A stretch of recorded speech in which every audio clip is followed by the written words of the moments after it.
quand je jouais avec le feu. L'humanité déchue se donne des juges pour juger ses criminels, mais refuse de reconnaître le juge suprême. D'où nous vient donc la notion de justice. L'homme a été fait à l'image de Dieu, c'est pourquoi, bien que pécheur, il a une conscience pour l'accuser ou l'excuser, selon Romains 2, verset 15, bien que faire le bien soit sa bête noire. Selon les Écritures, l'Éternel, le juge de toute la terre, attend de nous tous que nous renoncions au mal et croyions en lui, parce qu'il a fixé un jour où il jugera le monde selon la justice, par Christ, l'homme qu'il a désigné, ceux dont il a donné à tous une preuve certaine en le ressuscitant des morts, selon Actes 17, verset 31. La bonne nouvelle, c'est qu'avant ce jugement, Christ, le juge, tend aujourd'hui la main à ceux qui croient en lui, reconnaissent leurs crimes et les abandonnent. Avant de venir à Christ, je trouvais ridicule tout ce qui le concernait. En y réfléchissant aujourd'hui, je me rends compte que c'est plutôt mon attitude qui n'avait aucun sens et que je jouais dangereusement avec le feu. Je m'explique. Dire par exemple que Christ s'est sacrifié parce qu'il a aimé ses brebis n'aurait pas dû me paraître si ridicule, parce qu'il y a sur terre des gens qui sont prêts à mourir pour sauver leurs chiens.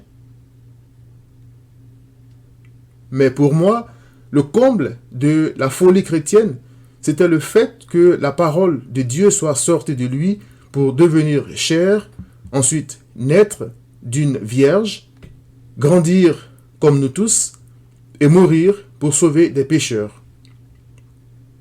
Ça me faisait rire.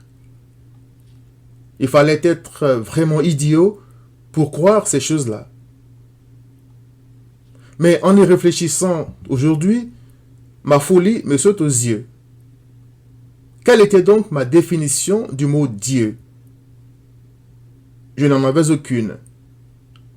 Or, il est écrit, car rien n'est impossible à Dieu. Luc 1, 37. Absolument rien. J'en riais, en fait, parce que je n'avais pas ce qu'il fallait pour appréhender un tel mystère, c'est-à-dire la foi. Or, la foi, dit Hébreux 11, verset 1, est une ferme assurance des choses qu'on espère, une démonstration de celles qu'on ne voit pas. Je trouvais aussi risible l'idée d'un jugement dernier, alors que cela n'aurait pas dû me surprendre, puisque beaucoup de coupables échappent tous les jours à la justice des hommes et vivent tranquillement. Il faut bien que ces gens-là rendent un jour compte de leurs crimes devant un juge impartial, sinon il n'y a pas vraiment de justice. C'est facile à comprendre, mais ça ne l'était pas pour moi. L'autre sottise, entre guillemets, que je trouvais tant ridicule, c'était le fait que Christ, le juge, soit venu mourir à la place de beaucoup. Cela me paraissait étrange, alors qu'il y a dans ce monde des juges qui font preuve de compassion. Le fait donc que Christ ait démontré la vraie charité en aimant ses brebis jusqu'au bout n'aurait pas dû être une folie pour moi.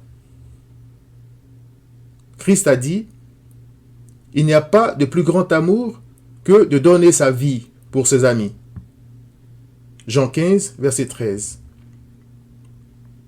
Même ce verset que je viens de citer était aussi insensé pour moi. Comment un pécheur pouvait-il être l'ami d'un juge dont il est dit « Il est le rocher. Ses œuvres sont parfaites, car toutes ses voies sont justes. C'est un Dieu fidèle et sans iniquité. Il est juste et droit. » Deutéronome 32, verset 4. Mais où est le ridicule si tous les péchés du criminel sont effacés, si le juge a lui-même purgé la peine du pécheur? Il est écrit, il a effacé l'acte dont les ordonnances nous condamnaient et qui subsistait contre nous, et il a détruit en le clouant à la croix. Colossiens 2, verset 14. J'aurais dû comprendre qu'une fois les péchés effacés, rien n'empêchait Christ d'appeler amis les pécheurs qu'il avait purifiés par son propre sang. Mais la moquerie ne s'arrêtait pas là. Alors que notre justice allège très souvent nos peines quand nous plaidons coupables, je trouvais très peu sérieux le fait de dire « Si nous confessons nos péchés, il est fidèle et juste pour nous les pardonner et pour nous purifier de toute iniquité. » 1 Jean 1, verset 9. Aujourd'hui, c'est plutôt mon attitude d'hier qui me paraît ridicule. Je suis choqué parce que je jouais dangereusement avec le feu en rejetant la grâce de l'Éternel manifestée en Christ. J'étais aveugle et j'avais l'intelligence obscurcie par le péché, comme le dit Éphésiens 4, verset 18. Il est écrit, « Ils ont l'intelligence obscurcie, ils sont étrangers à la vie de Dieu à cause de l'ignorance qui est en eux, à cause de l'endurcissement de leur cœur. »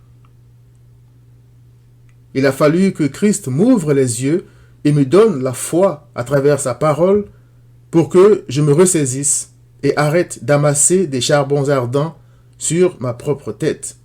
Selon Romains 12, verset 20. C'est ce que je faisais en défiant l'Éternel, malgré sa bonté et sa patience envers moi. C'était faire le lit de ma propre souffrance éternelle.